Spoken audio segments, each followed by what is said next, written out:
민수기 10장 11절에서 36절까지 우리 한 목소리로 함께 봉독합니다. 둘째 해 둘째 달 스물 알에 구름이 증거의 성막에서 떠오르매 이스라엘 자손이 시내 광야에서 출발하여 자기 길을 가더니 바란 광야에 구름이 머무르니라.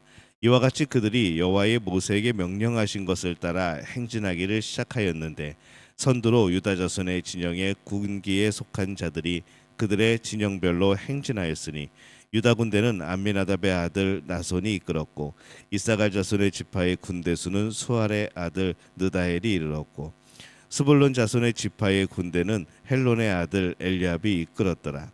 이에 성막을 거두매 게르손 자손과 무라리 자손이 성막을 메고 출발하였으며 다음으로 루벤 진영의 군기에 속한 자들이 그들의 진영별로 출발하였으니 루벤 군대는 스데울의 아들 엘리술이 이끌었고 시몬의 자손 지파의 군대는 수리사떼의 아들 슬루미엘이 이끌었고 갓 자손의 지파의 군대는 드우의 아들 엘리아삽이 이끌었더라.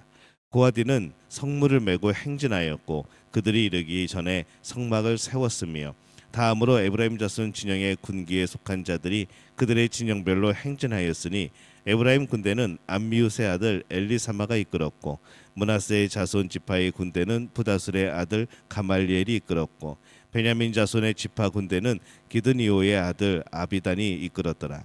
다음으로 단 자손 진영의 군기에 속한 자들이 그들의 진영별로 행진하였으니 이 군대는 모든 진영의 마지막 진영이었더라. 단 군대는 암미사떼의 아들 아히에셀이 이끌었고 아셀의 자손 지파의 군대는 오그란의 아들 바기엘이 이끌었고 납달리 자손의 지파의 군대는 에난의 아들 아히라가 이끌었더라. 이스라엘 자손이 행진할 때에 이와 같이 그들의 군대를 따라 나아갔더라. 모세가 모세의 장인 미디안 사람 르우의 아들 호밥에게 이르되 여호와께서 주마하신 곳으로 우리가 행진하노니 우리와 동행하자. 그리하면 선대하리라. 여호와께서 이스라엘에게 복을 내리시리라 하셨느니라. 호밥이 그에게 이르되 나는 가지 아니하고 내 고향 내 친족에게로 가리라. 모세가 이르되 청하건대 우리를 떠나지 마소서.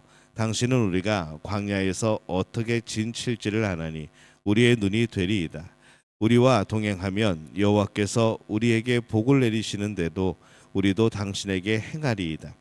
그들이 여호와의 산에서 떠나 3일 길을 갈 때에 여호와의 언약궤가 그 3일 길에 앞서가며 그들의 쉴 곳을 찾았고 그들이 진영을 떠날 때에 낮에는 여호와의 구름이 그 위에 덮였었더라.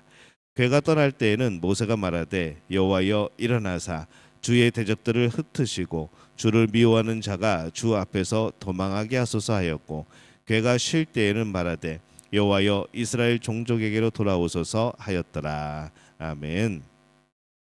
할렐루야. 하나님의 은혜가 오늘 새벽에 하루의 첫 시간을 주 앞에 드리는 우리 믿음의 가족들에게 함께 하시기를 예수님의 이름으로 축원합니다. 오늘 말씀은 이스라엘 백성이 이제 시내산을 떠나서 약속의 땅으로 출발하는 그런 내용을 담고 있습니다. 애굽에서 나온 지 13개월이 지납니다. 시내산에 머무른 지는 11개월이 된 시점입니다.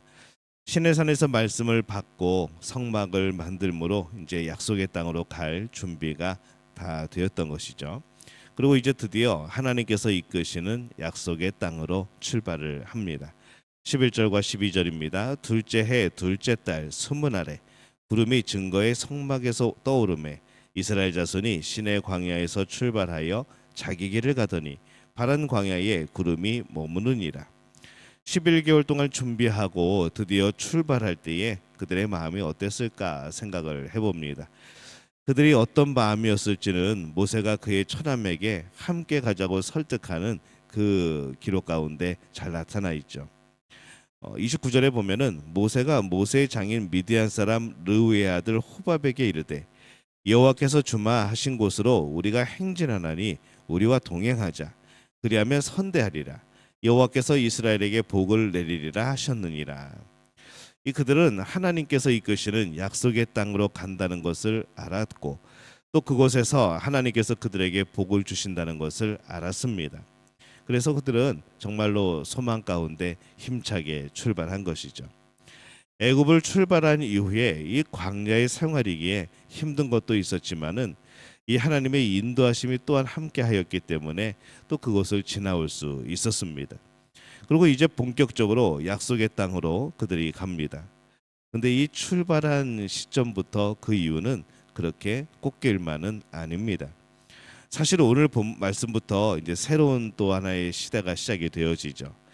이제 어떤 시작인가 하면은 본격적인 믿음의 시험이 시작되어지는 그러한 시점이기도 합니다. 믿음을 훈련받는 이제 그러한 훈련 장소가 되어지죠. 광야 학교가 제대로 시작이 되는 겁니다. 약속의 땅으로 출발을 합니다.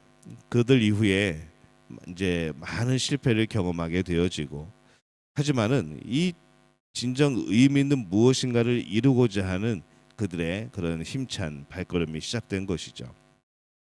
그리고 무엇인가를 시작하게 될 때에는, 출발하게 될 때에는 이제 각오가 필요합니다.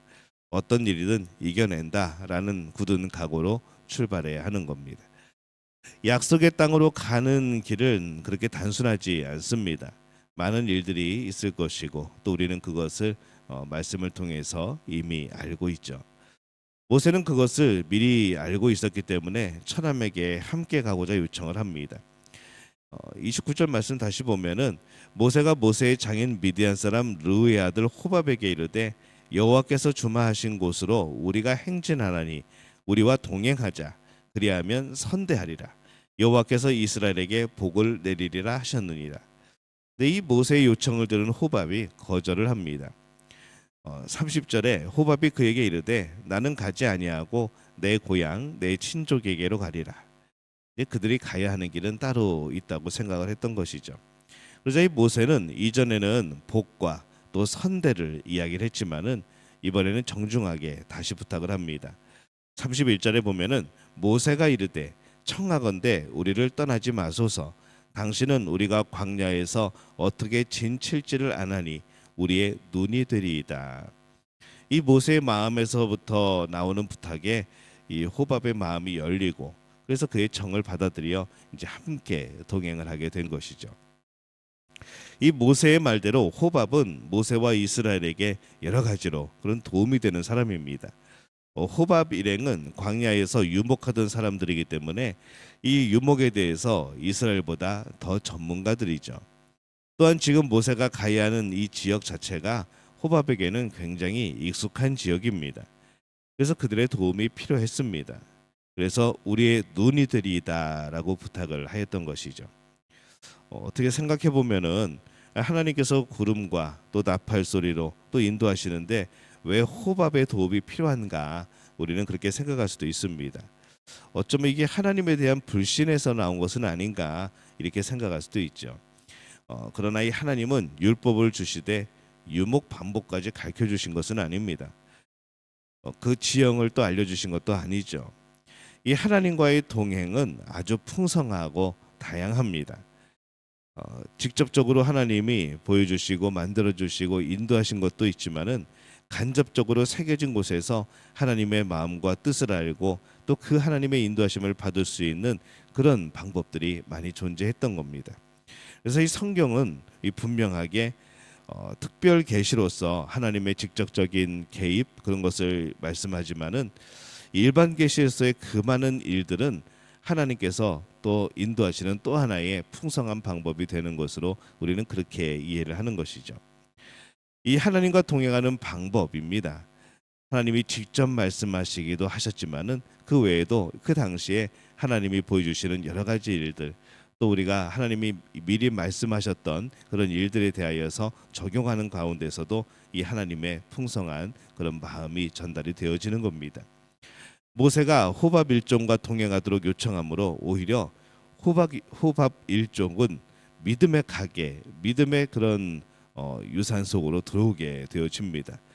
그래서 그들에게도 복음이 확정되어지고 확장되어지죠. 우리는 그렇게 오늘 모세처럼 이 복음을 확장하는 일에 좀 힘을 써야 됩니다. 신앙인이 약속의 땅으로 가는 여정에서 많은 일들을 만날 겁니다. 악에 대해서는 철저하게 멀리해야 되지만은 그렇지 않은 것에 대해서는 하나님의 간접적인 또 인도함을 받는 또 오늘 우리에게는 성령이 함께 하시죠. 그래서 이 성령이 주시는 감동과 마음과 여러 가지 상황 속에서 이 하나님의 뜻이 무엇인가를 인정하고 찾는 그런 우리의 삶이 필요합니다.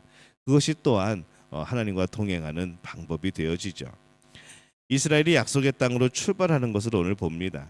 지금 출발은 참 소망과 기쁨과 희망이 있습니다. 이후에 처절하게 무너지는 일들도 많이 벌어질 겁니다. 그러나 출발을 망설일 필요가 없습니다. 신앙인이 살면서 만나는 많은 일들은 모두 하나님의 사람으로 가는 것을 풍성하게 만들어 주죠. 그래서 그러한 것에 마음과 귀를 열고 그 모든 것이 우리에게 중심이 되신 하나님의 음성을 듣는 또 하나의 도구가 되어져야 될 줄로 믿습니다. 우리는 오늘 약속의 땅으로 가고 있는 그런 삶 속에 우리는 있습니다. 하나님의 이름을 부르고 그분의 이름이 새겨진 것을 가슴에 품고 그렇게 소망으로 가야 하는 것이죠.